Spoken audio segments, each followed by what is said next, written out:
नमस्कार साथियों, आपका स्वागत है मेरे YouTube चैनल अपेजर्स मेंस राइट्स पर। आज के इस वीडियो में डिस्कस करेंगे कि जब कोर्ट्स या पुलिस 498 ए, डीवी और 125 सीआरपीसी कंप्लेंट होने पर मैटर को मीडिएशन के लिए रेफर करते हैं तो मीडिएशन प्रोसीडिंग्स को कैसे हैंडल करें। साथियों, ये टिप्स जानकर आप समझ जाएंगे कि मीडिएशन प्रोसीडिंग्स में क्या होता है और किन सिनेरियो या सिचुएशन में आपको कैसे उनको हैंडल करना है। आपको ये वीडियो पूरा देखना होगा ताकि आप सारे सिनेरियोज अच्छे से समझ पाएं। अगर आपने मेरे बाकी 498 ए, डीवी और 125 सीआरपीसी से रिलेटेड वीडियोस नहीं देखे तो आप चैनल सब्सक्राइब करके बाकी वीडियोस भी देख लें ताकि आप अपनी इस फाइट को समझदारी सूझबूझ के साथ लड़ पाएं। नोटिफिकेशन बेल का बटन भी जरूर दबाएं ताकि आपको आगे आने वाली वीडियोस और जानकारी समय समय पर मिल जाए। आप www.apaisersmensrights.com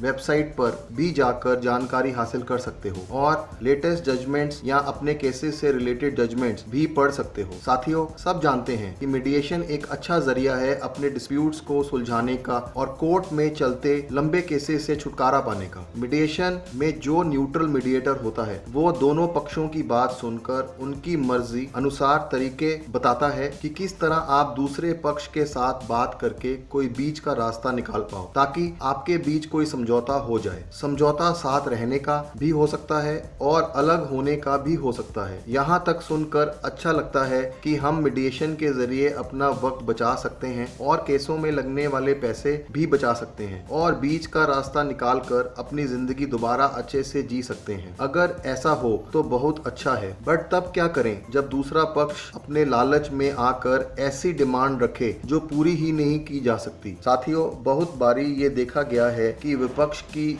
ज्यादा डिमांड की वजह से मीडिएशन का कोई भी हल नहीं निकल पाता है और मीडिएशन फेल हो जाती है और केस वापस कोर्ट में चले जाते हैं। अब सवाल ये है कि क्या झूठे केसों के मीडिएशन मामलों में सेटलमेंट या पैसा देना जरूरी है और अगर देना है तो कितना देना चाहिए? इसका जवाब समझना जरूरी है। अगर मीडिएशन का जरिया ना हो और कोई भी सेटलमेंट प्रोसीजर ना हो तो केस अपनी रफ्तार पर चलेगा और लंबा टाइम लेगा उसके फैसले तक पहुंचने के लिए। इस दौरान टाइम खर्च होगा और पैसा भी खर्च होगा और अगर हम केस जीत भी जाएं, 498 ए से बरी हो भी जाएं, पर अगर वाइफ कुछ भी कमाती नहीं है और बच्चे वाइफ के पास हैं तो कोर्ट्स 125 सीआरपीसी और डीवी के जरिए खर्चे लगा देते हैं और अगर 10-15 साल में डिवोर्स मिल गया तब भी कोर्ट कुछ ना कुछ एलुमनी देने का ऑर्डर कर ही देगा। तो रिजल्ट में क्या मिला कि डिवोर्स के लिए 10-15 साल भी लग गए और एलुमनी भी देनी पड़ गई। और ये आप जानते ही होंगे कि डिवोर्स के बाद भी वाइफ 125 सीआरपीसी में खर्चा डिमांड कर सकती है अगर डिवोर्स म्यूचुअल नहीं है तो अगर सेटलमेंट के जरिए टाइम बचता है और जेन्युइन अमाउंट देकर सेटलमेंट होता है तो पैसा देना गलत नहीं होगा, जो लंबा केस लड़कर भी देना ही होगा। सेटल होने के बाद नई जिंदगी शुरू की जा सकती है और जिंदगी में आगे बढ़ा जा सकता है। अब सवाल है कि कितना सेटलमेंट अमाउंट देना चाहिए। इसका जवाब आपको खुद कैलकुलेट करना है अपनी इनकम के हिसाब से। इस वीडियो में हम कुछ सिनेरियोज डिस्कस करते हैं कि मीडिएशन प्रोसीडिंग्स को किस तरह हैंडल करना चाहिए। पहला सिनेरियो होता है कि मीडिएटर कोशिश करता है कि आप दोनों को एक साथ रहने के लिए क्या विकल्प हो सकते हैं। अगर दोनों पक्ष साथ रहने के लिए राजी होते हैं अपनी मर्जी से तो मीडिएटर आपसी समझौतों के साथ रहने के लिखित मेमो साइन करवाता है और वो मेमो कोर्ट को रेफर करता है कि दोनों पक्ष साथ रहने के लिए तैयार हैं और लड़की अपने केस वापस लेगी और लड़का पत्नी के साथ रहने के लिए तैयार है। इस सिनेरियो को कई बार सुलझाने के लिए मीडिएटर लड़के को ब्लैकमेल करता है कि अगर वो नहीं मानेगा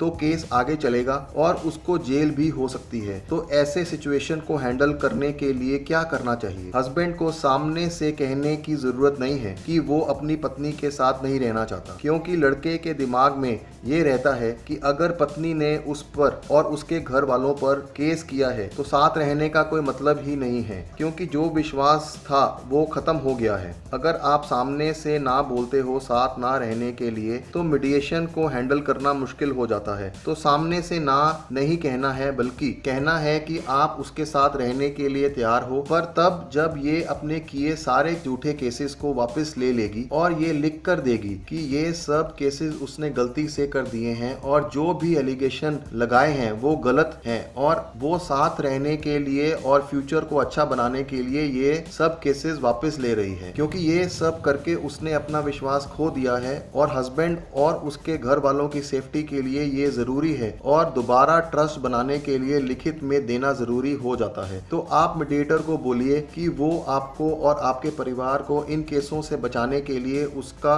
ये रिटन कंसेंट दिलाने में मदद करे, ताकि आप उसके साथ रहने के लिए ट्रस्ट बना पाओ। याद रखें, कोई भी डॉक्यूमेंट बिना पढ़े साइन नहीं करें और ऐसा कुछ लिख कर मत दें कि आप उसको आगे से मारेंगे नहीं या गाली गलोच नहीं करेंगे, जो आपने कभी पहले किया ही नहीं। दूसरा सिनेरियो होता है कि जब पहले सिनेरियो में पत्नी आपके साथ रहने से सीधा ना बोलती है या जो लिख कर देने के लिए आपने बोला है वो लिखने को राजी नहीं है, तो मीडिएटर समझ जाता है कि पत्नी या आपके बीच रहने का समझौता नहीं हो पाएगा, तो वो मीडिएशन को आपसी सेटलमेंट की ओर ले जाता है और कहता है कि अगर आप साथ नहीं रहना चाहते हो तो सेटलमेंट करके म्यूचुअल डिवोर्स ले लो। आपको ध्यान ये रखना है कि अगर पत्नी कहती है कि उसको आपके साथ नहीं रहना है तो आप कोई भी जल्दबाजी ना दिखाएं जिससे लगे कि आप ज्यादा जल्दी में हैं डिवोर्स लेने के लिए। अगर ऐसा दिखाते हैं तो आप सही से सेटलमेंट को नेगोशिएट नहीं कर पाते हो। आपको हमेशा इस बात पर ध्यान रखना है कि आप डिवोर्स नहीं चाहते हो, बल्कि आप उसके साथ रहना चाहते हो। जब वो रिटर्न में माफी मांग ले और अपने झूठे केसेस वापस ले ले। जब मीडिएटर डिवोर्स सेटलमेंट की बात करता है तो आपको कोई अमाउंट नहीं बोलनी है, बल्कि दूसरे पक्ष को अमाउंट बोलने के लिए कहना है, क्योंकि डिवोर्स उन्हें चाहिए, आपको नहीं। जो भी अमाउंट वो बोलते हैं आपको उसको नेगोशिएट करके अपने लेवल पर लाना है और अगर वो आपके टर्म्स पर आ जाते हैं तो याद रखें सेटलमेंट एग्रीमेंट जरूर बनाकर साइन करवाना है, जिसमें सब कंडीशंस मेंशन करनी है कि कब, कैसे और कितना अमाउंट पे करना है। याद रखें, कोई पैसा या अमाउंट उस समय नहीं देना है,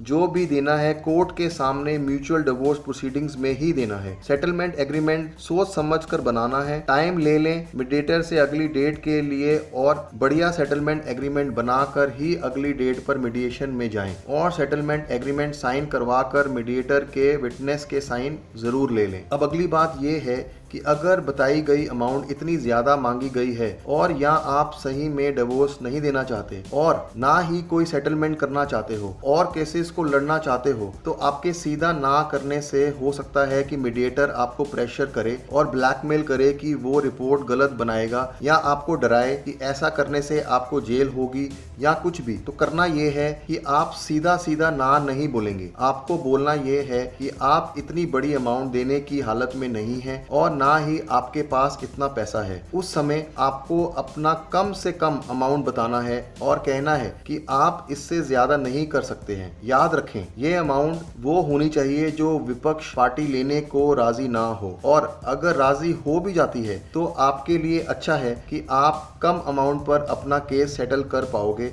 और अपनी आज़ादी ले पाओगे। और अगर विपक्ष पार्टी डिनाई करती है आपके बताए हुए अमाउंट को, तो आप मीडिएटर को बोलिए कि अगर इनको उतनी अमाउंट चाहिए जितना ये डिमांड कर रहे हैं तो ये कोर्ट में एक तरफा डिवोर्स डालकर उसमें एलुमनी डिमांड कर लें और कोर्ट को उस पर फैसला करने दें कि कितनी अमाउंट होनी चाहिए। तो फिर झूठे 498A FIR या केस करने की कोई जरूरत नहीं है और उनको डिवोर्स के लिए कोर्ट में जाना चाहिए, ना कि झूठे 498A DV या 125 CRPC का केस डालने में। तीसरा सिनेरियो ये होता है कि जब ना कोई साथ रहने का समझौता हो और ना कोई आपसी रजामंदी से सेटलमेंट होने का समझौता होता है, तो मीडिएशन प्रोसीडिंग्स को खत्म करके कोर्ट को रिपोर्ट भेज देगा कि मीडिएशन का कोई फैसला नहीं निकला और मीडिएशन अभी इस समय पर पॉसिबल नहीं है। याद रहे कि मीडिएटर का कोई फैसला कोर्ट की प्रोसीडिंग्स में महत्व नहीं रखता। मीडिएशन फेल होने के बाद कोर्ट अपने नॉर्मल प्रोसीडिंग प्रोसीडिंग्स के साथ ही चलेगा और केस के मेरिट्स को देखकर ही फैसला करेगा। और अगर लोअर कोर्ट जो भी फैसला देता है और वो फैसला आपको मंजूर या सही नहीं लगता तो आप अगली कोर्ट में उस फैसले को चैलेंज कर सकते हो। कोर्ट्स और अथॉरिटी को सुप्रीम कोर्ट की दी गई डायरेक्शंस की पालना करनी ही पड़ेगी जो फैमिली डिस्प्यूट्स में दे रखी है। साथियों, ये वीडियो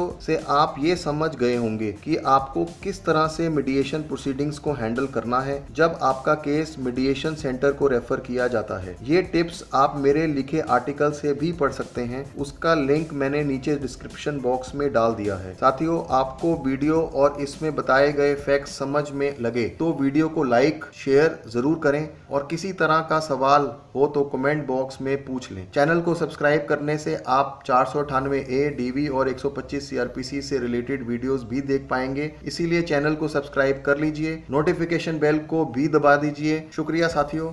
ओम साईं।